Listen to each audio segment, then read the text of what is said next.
Olá, turma do oitavo ano, tudo bem com vocês? Vamos para mais uma aula de ciências. Hoje nós vamos dar continuidade ao nosso tema, falando sobre as defesas do nosso corpo, que é referente ao capítulo 3. Então, bons estudos e vamos iniciar nossa aula. Bom, turma, vamos falar sobre a imunidade.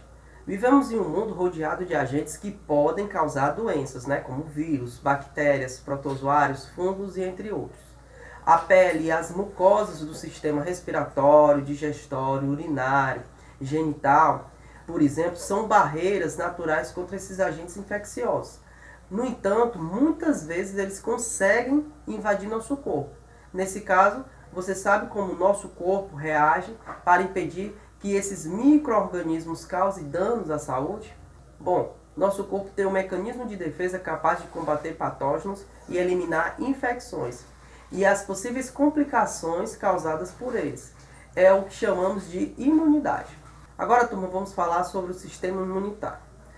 O sistema imunitário é responsável pelas reações, que confere imunidade ao organismo contra as invasões de um agente patogênico. Ele é composto por células especializadas, como os leucócitos ou glóbulos brancos, tecidos e órgãos que reagem de maneira diversas para garantir a imunidade. Está intimamente relacionado à circulação sanguínea e linfática.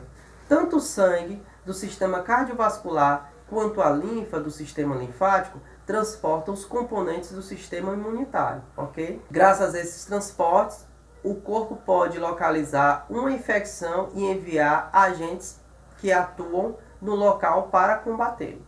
Agora, turma, vamos falar sobre os leucócitos. Eles são células de defesa do organismo presentes no sangue. Eles se originam na medula óssea, assim como as hemácias e as plaquetas.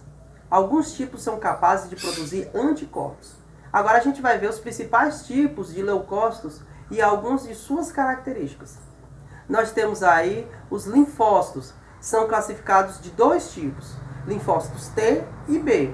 Essas células participam da imunidade adquirida atuando no reconhecimento específico de patógenos. Os linfócitos são ativados na presença de elementos estranhos ao corpo e se multiplicam atuando nas respostas contra o invasor. O linfócito T matam diretamente os patógenos ou interagem com outras células do sistema imunitário que também desempenham essa função. Já os linfócitos B atuam na produção de anticorpos. Temos também os monócitos e os granulócitos. São responsáveis por englobar e matar micro-organismos invasores por meio de um processo denominado fagocitose.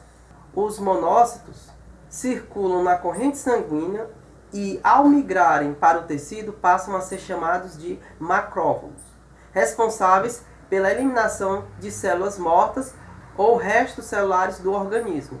Já os granulócitos, que são divididos em eosinófilos, basófilos e neutrófilos, assim são denominados porque contêm grânulos com substâncias tóxicas que utilizam contra invasores. Bom, turma, e sobre os anticorpos? Os anticorpos são proteínas que neutralizam e eliminam os patógenos. Sua principal função é impedir que as células do corpo sejam invadidas e ocorra uma infecção. Para tanto, eles se ligam aos antígenos, que podem ser tóxicos, outros organismos ou elementos presentes nos invasores. Há diversos tipos de anticorpos e eles podem ser encontrados no sangue, na lágrima, no leite e no sistema respiratório. Agora, turma, vamos entender sobre as circulações sanguíneas e linfáticas. Internamente, o corpo humano é percorrido por uma rede intricada de vasos sanguíneos e linfáticos. O sangue irriga os tecidos e órgãos do corpo, transportando gases e nutrientes pela circulação pulmonar e sistêmica. A linfa percorre o corpo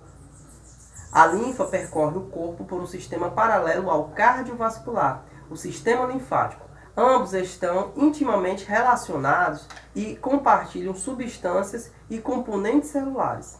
Durante a circulação sanguínea, uma parte do plasma atravessa a parede dos capilares, formando um material líquido entre as células dos diversos tecidos do corpo. O excesso desse líquido flui para um sistema de vasos chamados de capilares linfáticos. Uma vez dentro dos vasos do sistema linfático, o fluido é denominado linfa. Em sua composição, a linfa é semelhante ao sangue, pois contém leucócitos, glóbulos brancos, proteínas e lipídios. Entretanto, ele não contém hemácias nem plaquetas. Dos capilares linfáticos, o linfa segue para dois grandes vasos linfáticos. Desses vasos, ela é lançada nas veias cavas, de onde flui em direção ao coração.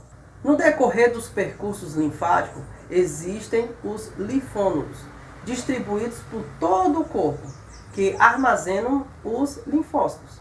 Os linfócitos são um dos tipos de leucócitos e são responsáveis pela produção de anticorpos, proteínas que combatem os micro-organismos e outras substâncias estranhas que podem penetrar no organismo. O sistema linfático é uma via acessória ao sistema cardiovascular, no qual líquidos podem fluir dos espaços intracelulares para o sangue. Esse sistema é composto basicamente de uma rede de capilares e vasos semelhante às veias sanguíneas, que transportam a linfa, e um conjunto de órgãos como o baço, as tocilas e os linfônodos e o timo. As tocilas participam das respostas de defesa do organismo contra as substâncias estranhas que são inaladas. No timo, ocorre a manutenção dos linfócitos que são posteriormente distribuídos aos outros órgãos. E aí, turma, nessa imagem você pode observar a localização de cada órgão, certo? Representando o sistema linfático. Bom, turma, agora nós vamos ver como ocorre a ativação do sistema imunitário. Se um antígeno ou uma bactéria, por exemplo, conseguir superar as barreiras do nosso corpo, né, como a pele, o movimento dos cílios das vias aéreas ou o muco das cavidades nasais, entram em ação algumas células, um tipo de leucócito macrófago da corrente sanguínea, iniciando assim uma reação denominada resposta imune inata. Essas células englobam o antígeno por um processo chamado de fagocitose.